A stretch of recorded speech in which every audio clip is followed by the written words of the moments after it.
لا حول ولا قوة إلا بالله العلي العظيم. أعوذ بالله من الشيطان الرجيم. بسم الله الرحمن الرحيم. الحمد لله رب العالمين وصلى الله على الأنبياء والمرسلين لا سيما أبي القاسم محمد. اللهم صل على محمد وعلى محمد وعلى أهل بيته الطيبين الطاهرين ولعنة الله على أعدائهم أجمعين. اما بعد. سامعین اور ناظرین، السلام علیکم. ایک بار پھر آپ کی خدمت میں حاضر ہوا ہوں. سب سے پہلے رمضان المبارک کی ڈھیر ساری مبارکباد پیش کرتا ہوں.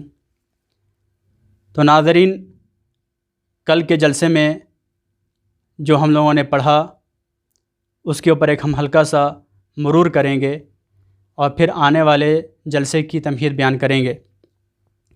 کل کے جلسے میں ہم نے سب سے پہلے منابع کو پہچانا کہ علم حدیث کے منابع کیا کیا ہیں. وہاں پہ کئی کتابوں کا ذکر ہوا، ان میں سے تاریخ عمومی حدیث اور تاریخ حدیث وغیرہ کتابوں کا ذکر ہوا وہاں. پھر اس کے بعد سے منابع حدیثی کی مختلف قسمیں بیان کی گئیں، جو کہ اصل، نسخہ، رسالہ، مسائل وغیرہ تھیں.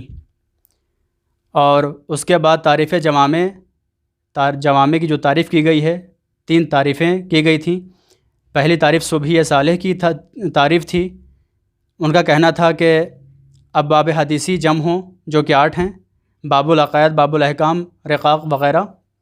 اور دوسری تعریف بھی صبحی صالح کی تھی.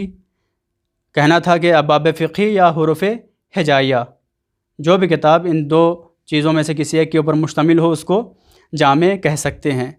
اور تیسری تعریف آغا امام قانی کی تھی.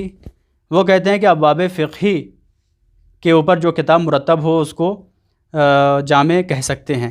بہرکیف، اور اس کے بعد جو اب میرا لیکچر نمبر 2 ہے، یعنی دوسرا جلسہ ہے، وہ دوسرا جلسہ میرا بڑا ہونے والا ہے. تو اس کو میں نے 2 حصوں میں تقسیم کر دیا ہے اور تمہید میں یہاں بیان کر دے رہا ہوں. اور وہ لیکچر نمبر 2 اور لیکچر نمبر 3 پے در پے انشاءاللہ آپ کی خدمت میں پیش کیے جائیں گے. تو لیکچر نمبر 2 جو شروع ہوتا ہے وہ ہمارا ہے مراحل تدوین جوامع سے، کہ کتنے مراحل ہیں ہمارے جوامع کے.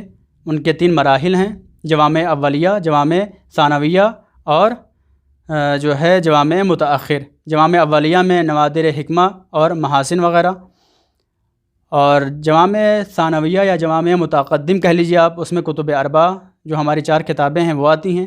اور جوامع متأخر میں وسائل الشیعہ وغیرہ آتی ہیں. اس کے بعد شروع کی 5 قرنوں میں حدیث شیعہ کے اوپر ہم ایک سرسری نگاہ ڈالیں گے. وہ 5 دور جو ہیں، وہ پہلا دور ہے عصر امام علی علیہ السلام سے لے کر کے امام سجاد علیہ السلام کا زمانہ، تقریباً 96 ہجری تک. اور دوسرا زمانہ عصر صادقین علیہ السلام کا.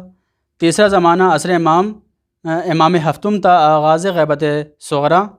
اور یہ 3 زمانے جو ہے اس کو ڈیوائیڈ کیا گیا ہے. ان 3 زمانوں میں جو ہے جو بھی کتابیں لکھی گئیں وہ انشاءاللہ پیش کی جائیں گی. تو سامعین اور ناظرین، یہاں پہ عصر امام ہو سکتا ہے کہ یہ دوسری کلپ میں آ جائے، یعنی کہ تیسرے جلسے میں آ جائے. عصر امام علی علیہ السلام جو یہ 3 جلسے بیان کیے گئے، 3 عصر بیان کیے گئے: عصر امام علی، عصر صادقین علیہ السلام اور عصر امام ہفتم تا غیبت صغریٰ. یہ 3 عصر ہیں. تو یہ پہلا جو عصر ہے، یہ پہلا عصر ہم جو ہے غالباً دوسرے کلپ میں یعنی کہ تیسرے جلسے میں بیان کریں گے، جس میں ہم عصر امام علی علیہ السلام سے شروع کریں گے. پھر دوران پیامبر، پیدائش حدیث در عصر امام علی اور روایات پیامبر کا نقل کرنا، مولا علی کی کتاب علی اور مصحف علی، یہ سب ذکر کیا جائے گا. پھر اس کے بعد سے حضرت زہرا سلام اللہ علیہا کے جو آثار ہیں، جیسے کہ مصحف یا صحیفہ فاطمہ زہرا سلام اللہ علیہا، خطبہ فداکیہ. پھر حسنین علیہ السلام کے جو آثار ہیں ان کو پیش کیے جائیں گے. اور اس کے بعد امام سجاد علیہ السلام کے آثار، جیسے کہ صحیفہ سجادیہ، رسالہ حقوق اور رسالہ زہد وغیرہ آپ کی خدمت میں انشاءاللہ لیکچر نمبر 2 اور لیکچر نمبر 3 میں جو ہے پیش کیا جائے گا. یہ حقیقت میں ایک ہی لیکچر ہے، چونکہ ویڈیو 40 منٹ کی ہو گئی تھی، اس لیے اس کو ہم نے 2 حصوں میں تقسیم کر دیا ہے۔ تو سامعین اور ناظرین، چلیے اپنے درس کو شروع کرتے ہیں۔